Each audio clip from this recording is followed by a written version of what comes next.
विशेष बातम्या आणि विशेष मुलाखतीकरिता महाराष्ट्रामध्ये लोकप्रिय असलेल्या न्यूज वन महाराष्ट्र चॅनलवर पहा आजची ही एक विशेष बातमी। मी Santosh Rokade news one Maharashtra channel पाहणाऱ्या लाखो प्रेक्षकांचं स्वागत। ग्रेट भेट या विशेष कार्यक्रमाअंतर्गत आता मी आहोत पालम शहरामध्ये। या शहरातील प्रसिद्ध व्यक्तिमत्व गणेशराव दादा रोकडे यांची आज आम्ही मुलाखत घेत आहोत। गणेशराव दादा रोकडे यांच्याबद्दल सांगावंसं वाटतं की मागच्या अनेक वर्षापासून ते राजकारणामध्ये आहेत, परंतु कधीही कुठलीही निवडणूक ते अद्याप पराभूत झाले नाहीत। एक राजकारणातला नॉट आउट व्यक्तिमत्व म्हणून त्यांची ओळख आहे।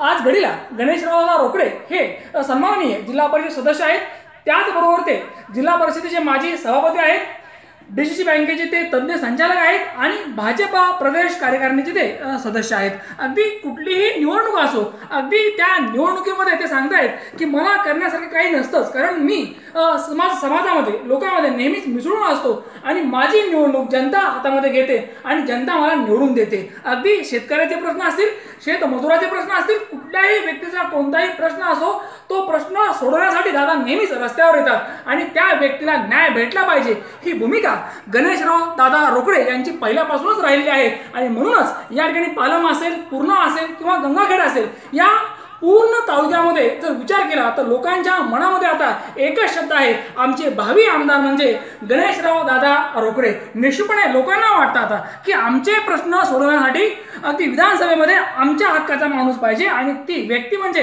या ठिकाणी गणेशराव दादा रोकडे। आपल्या समोर आहेत ग्रेट भेट या विशेष कार्यक्रमाअंतर्गत गणेशराव दादा रोकडे। दादा, तुमचं ग्रेट भेट या विशेष कार्यक्रमात तुमचं स्वागत। तुमची सुरुवातीची कौटुंबिक पार्श्वभूमी कशी होती आणि आपण कसे राजकारणामध्ये आले ते आमच्या प्रेक्षकांना आपण सांगावं।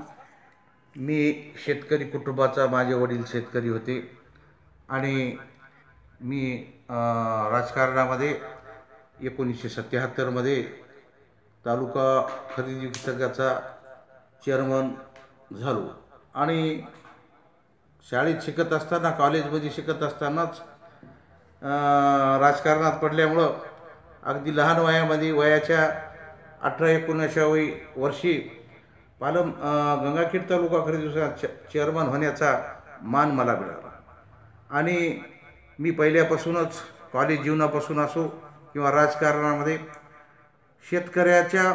शेतकऱ्याकरता संघर्ष करणारा मी माणूस आहे आणि आतापर्यंत मी 77 ते 92 पर्यंत ह्या गंगाखेड तालुक्याचा चेअरमन होतो। नंतर 1992 मध्ये तालुक्याचं विभाजन झालं, पालम तालुका, पूर्णा तालुका आणि गंगाखेड वेगवेगळे झाले आणि नंतर 92ला मी जिल्हा परिषदला उभं टाकलो। जिल्हा परिषदला 92 पासून आतापर्यंत मी जिल्हा परिषदेमध्ये 5 वेळेस निवडून आलो, मोठ्या बहुमतानं आलो आणि शेतकऱ्याचं कामं करीत असताना मग शेतकऱ्याच्या कोणताही प्रश्न असो, शेतीवर दुष्काळ पडला असो, लाल्या रोग असो किंवा ओलित पाण्यामुळे शेती खराब असो, अशा विविध कारणाकरता मी मोर्चे, आंदोलनं शेतकऱ्याच्या माझ्या माध्यमातून काढले आणि आतापर्यंत माझ्या जवळपास ह्या डिग्रस बंधाऱ्याच्या माध्यमातून जवळपास 28-29 असे गुन्हे दाखल झालेले आहेत। हे फक्त सामाजिक कामाकरता, शेतकऱ्याच्या संघर्षाकरता डिग्रस बंधाऱ्याचा एक विषय होता। त्या ठिकाणी अशोकराव माजी मुख्यमंत्री आणि माझा संघर्ष काही काळ चालला डिग्रस बंधाऱ्याच्या माध्यमातून आणि त्याने नांदेडला पाणी सोडायचं ही त्यांची जिद्द होती आणि माझं अभिवचन होतं की मी माझं पालम तालुका असो, पूर्णा असो, गंगाखेड हे पाणी ह्याच तालुक्याला सिंचनाकरता लोकांना मिळायला पाहिजे, हा माझा मूळ संघर्ष होता। त्या माध्यमातून पुष्कळदा माझ्यावर गुन्हे दाखल झाले, 20-25 हजाराचे मोर्चे काढले आणि आता हे सरकार आल्यामुळं, भारतीय जनता पक्षाचं सरकार आल्यामुळं आता माझे मोर्चे, आंदोलनं ह्या सरकारमध्ये बंद झालेले आहेत आणि त्याचं कारण एवढंच आहे, आता सरकार दरबारी मुख्यमंत्र्याशी माझे संबंध आहेत, सगळ्या मंत्र्याचे चांगले संबंध असल्यामुळं लोकांच्या विकासाच्या ज्या अडीअडचणी आहेत त्या आता संघर्ष करायची मला गरज पडत नाही। सरकारच्या माध्यमातून पूर्ण करण्याकरता मी मंत्र्याच्या माध्यमातून ह्या सगळ्या लोकोपयोगी योजना करून घेतो. आता तुमचं गंगाखेडमध्ये पालममध्ये जवळपास 65 गाव योजना आहे, पाणी पुरवठा योजना. तीसुद्धा पाणी पुरवठा मंत्री सन्माननीय बबनरावजी लोणीकर असो, मुख्यमंत्री असो यांच्या माध्यमातून 65 गाव योजना ही लिंबोटी धरणावरून ती मंजूर करून आणली. जवळपास 58 ते 59 कोटी रुपयाचं ते बजेट आहे आणि ही मोठ्या प्रमाणामध्ये मंजूर करून आणल्यामुळं जनता सगळी खुश आहे. आणि त्याच्यात याच्यामध्ये मतदारसंघामध्ये जवळपास 200 कोटीचे कामं चालू आहे. आता इकडं परभणी, पिंगळी, धानोरा, काळा, इकडं पालम असा हा मार्ग, चाटोरी मार्गे राणी सावरगाव अहमदपूर हा एक मोठा मार्ग मंजूर झालेला आहे. दुसरा वाशिम औंढा नागनाथ जिरो फाटा पूर्णा ते पिंपळगाव मुरडेदेव, इथून ते पालम, पेठ पिंपळगाव, खोरस असा राणी सावरगाव असे लहान सहान पुष्कळ रस्ते या ठिकाणी मंजूर झालेले आहेत. आणि पेठ पिंपळगाव ते पेंडू हा एक 70-75 लाखाचा रस्ता मंजूर झाला आहे. आणि मरडसगाव ते नावालगाव खोरस हे 5 कोटीचा रस्ता मंजूर झाले. असे लहान सहान पुष्कळ रस्ते मंजूर झालेले शासनाच्या माध्यमातून.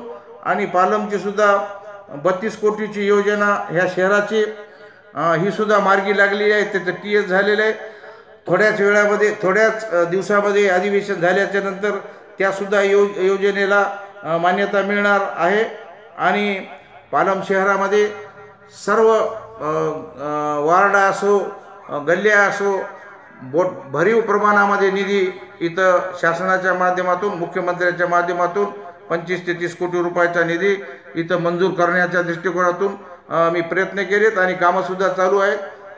पुढं जे विकास करायचा, ज्या योजना आणायच्या त्या लोकांच्या उपयोगाकरता, ज्या लोकांच्या हिताकरता ज्या योजना आहेत त्या आणण्याचा मी माझ्या दृष्टीनं प्रयत्न करणार आहे.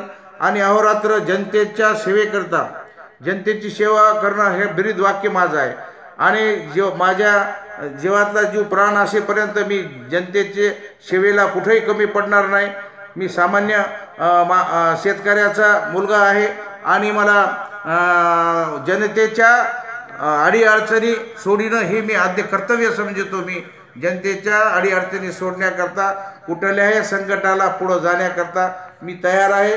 आणि जनतेतला असल्यामुळं मी कोणतेही कामं जनतेची करण्यामध्ये मला आवड आहे आणि इथून पुढं सुद्धा मी करणार आहे. मला जर पक्षानं संधी दिली तर मी आमदारकीला सुद्धा लोकांचा आग्रह असल्यामुळं उभं टाकणार आहे. आणि लोकांची सगळ्याची इच्छा आहे, व दादा आता तुम्ही 5 टर्म झाले जिल्हा परिषदला आहेत आणि इथून पुढं तुम्ही विधानसभेला उभं टाकावं आणि लोकांची सेवा करावी.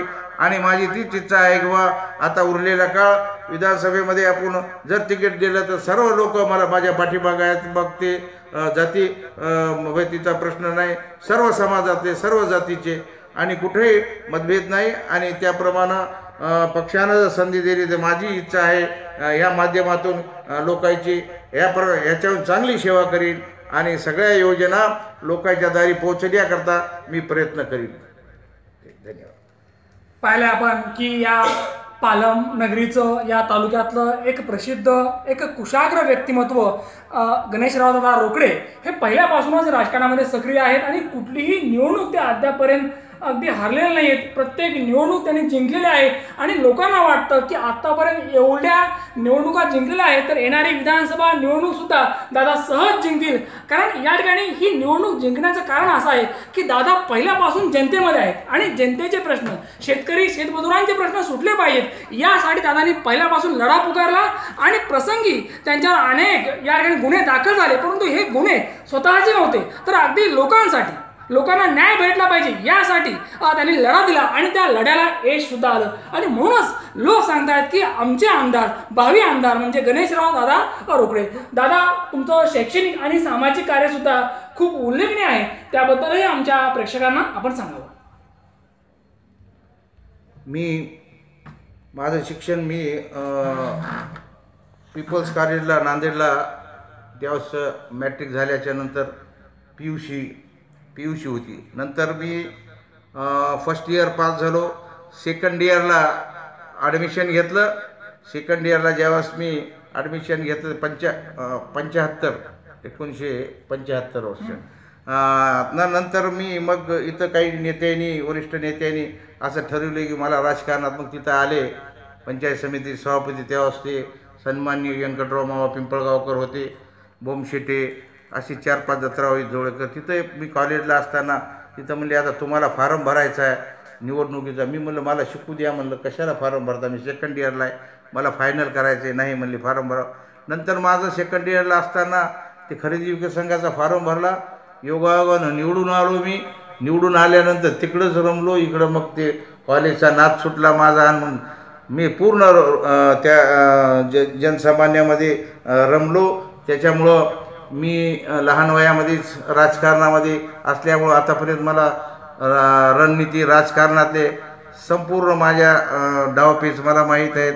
आणि माझं वयाच्या 18व्या वर्षापासून राजकारणात असल्यामुळं मला भरपूर अनुभव आहे.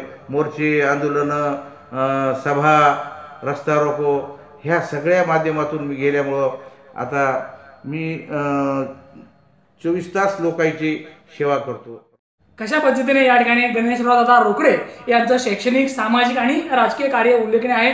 निश्चितपणे या ठिकाणी सांगावं असं वाटतं की येणारी विधानसभा निवडणूक जी असेल दादांनी अगदी प्रचंड मताने जिंकली असेल. न्यूज वन महाराष्ट्र चॅनलच्या वतीने दादांना पुढील राजकीय वाटचालीसाठी शुभेच्छा. News one Maharashtra channel Ramdas तपसेसह संतोष रोकडे. न्यूज वन महाराष्ट्र चॅनलवरून प्रसारित केल्या जाणाऱ्या विशेष मुलाखती आणि विशेष बातम्यांना आपल्याकडून जोरदार प्रतिसाद मिळत असल्याबद्दल न्यूज वन महाराष्ट्र चॅनलच्या सर्व टीमकडून आपले सर्वांचे धन्यवाद. आप इस चैनल को सब्सक्राइब जरूर कर लें और साथ ही बेल के बटन को भी दबा दें, जिससे आगे भी आपको ऐसी ही जानकारियां मिल पाएं.